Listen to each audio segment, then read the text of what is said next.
Hey Trace, hope everyone's having a fantastic week so far. Been very uneventful for me Forex wise. I haven't taken any trades this week. On my USD yen trade, I believe that closed out last week. When did that close out? It did, because that was the third. The third was, when was the third? Just ignore the clock there. Just ignore that was Friday. So that closed out Friday, so I haven't taken any trades. And I don't really mind. There've been no really good setups. What I will run over is the USD yen tonight, the Aussie dollar, and the USD Swissy. So none of these have really come to fruition, and there's been some weakening of the Aussie dollar as well, which is a little frustrating because there was there was trends developing, but there's been nothing spectacular. So as you can see, that's pretty significant, and it was sort of approaching this. I was looking at this at work and thinking like, that there's some potential there, but currently, absolutely, absolutely not. You could argue, Scott, get in where there's value, but I prefer to see a solid signal before I enter in a buy entry here. That's just a bit of a dramatic move, to be honest. So I'm not comfortable with that as a buy trade, to be fair. I mean, is it a sell trade?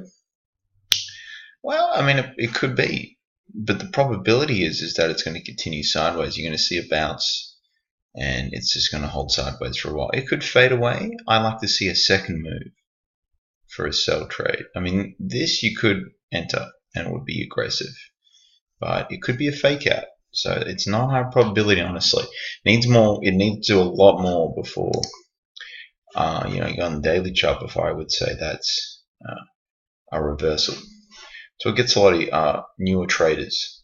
They just think it's a reversal, and not necessarily. I mean, look at this. It could be a reversal and bam. Look what happens there. So got to be a little bit cautious with that approach.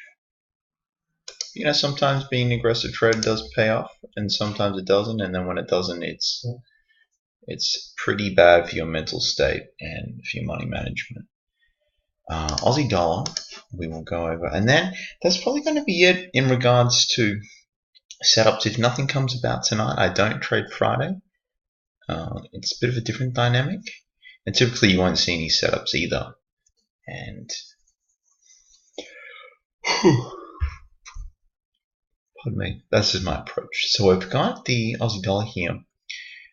Range bound, and it's the thing about the Aussie dollar is it can really get into a bit of a rut, and that's what we're seeing here. US dollar again has weakened a little bit, and the Aussies, it's what I would call, it's just no man's land. I mean, will it go up a little bit? Will it go down? There's more resistance up here, so you could what does the hourly show? To me, this is untradeable. So that's me personally. I mean, is there a probability it will come back down? There is, but there's also a little bit of upside potential. So it's very much like a gambling type, trade where it's just there's no real edge there. There's no edge for me, so I can't trade that. We'll go to the euro. Probably looking similar then. Yeah. So we're seeing some strengthening there in the euro, which is a bit of a pity because it was looking like it wanted to collapse a little bit, but it hasn't. Nearly 4 minutes, guys. I'm going to wrap things up right now as we sit. No trades for this week, but things could develop for next week. We'll see. I still like the Aussie as a sell trade, but not quite yet.